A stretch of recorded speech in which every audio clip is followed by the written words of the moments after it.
Will you be able to go on a Royal Caribbean cruise if you're unvaccinated? The answer is yes, but there are some extra details you need to know about, and I've got them all up next.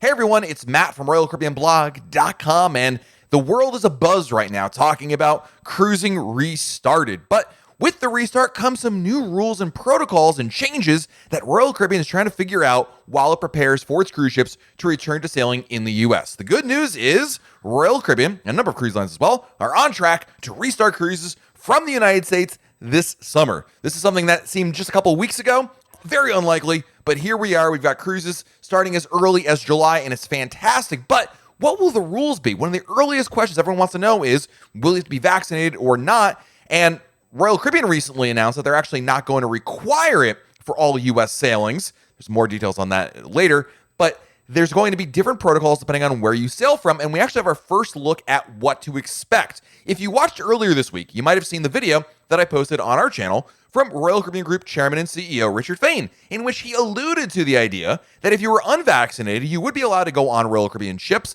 but there would be extra costs to incur. Now, that obviously got a lot of people saying, what? What kind of cost? How much? What does that look like? And what kind of changes? Well, these are all fair questions. And Royal Caribbean, by the way, is trying to figure all this out. So everything I'm sharing with you today is accurate as of when I recorded it. But Royal Caribbean is warning everybody that these protocols, these plans, could all change at least 8 times. So if you're watching this video next month, next year, I applaud you for watching my videos, but keep in mind that this video content was accurate at time of recording, and it could have already changed by the time I hit the publish button on here.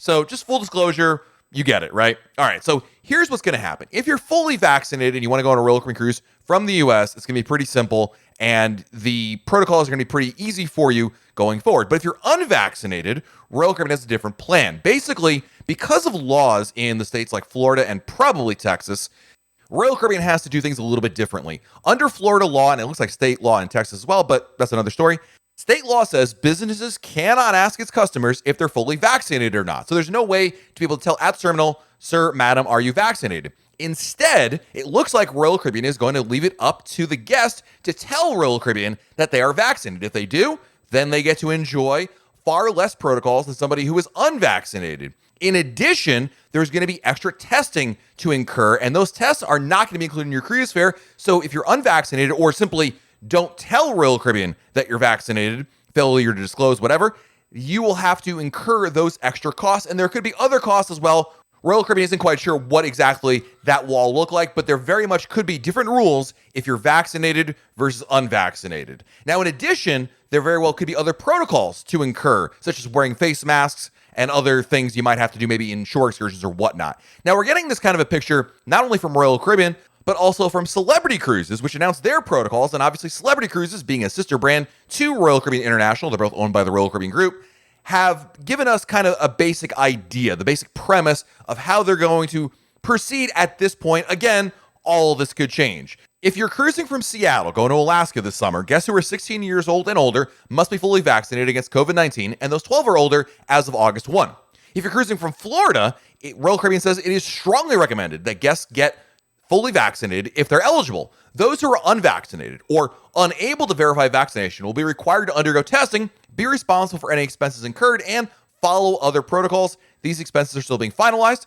And then cruises from Texas, well, the vaccine requirements are being finalized based on state law. And again, the reason why we're getting different rules for different states is based on the local laws. Florida passed, and Texas also recently signed a new law which prohibits businesses from asking to provide proof of the COVID-19 vaccine. In Florida, if a company actually asks for proof of vaccine, there is a $5,000 fine per violation. That means per passenger, which obviously is not going to be incurred as the cost of business. So as a result, the cruise lines are scrambling to figure out a way around this.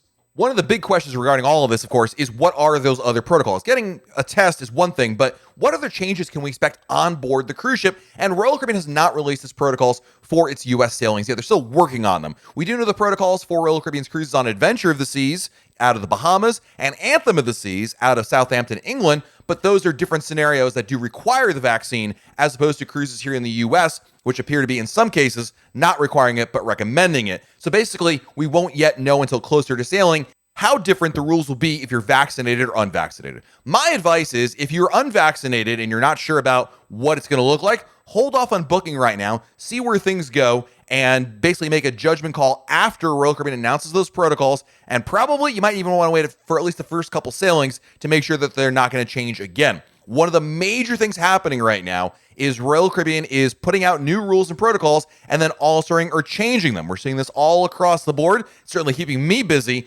But if you're looking to plan a cruise or you want to be absolutely certain of what the onboard experience is going to be like, you might want to hold off just a little bit longer. Of course, if you're fully vaccinated, well, this is going to be pretty easy. The protocols right now for all cruises, even out of England or the Bahamas and other cruise lines around the world, seem to be getting more and more relaxed for the fully vaccinated. So there's much less ambiguity there, although in full disclosure, Royal Caribbean has not released the protocols for vaccinated cruises either here in the US, so we're gonna have to wait and see on that one. So I'd love to know in the comments, calmly, politely, what you think of these protocols. Are you okay with incurring a little bit of an extra fee if you're unvaccinated?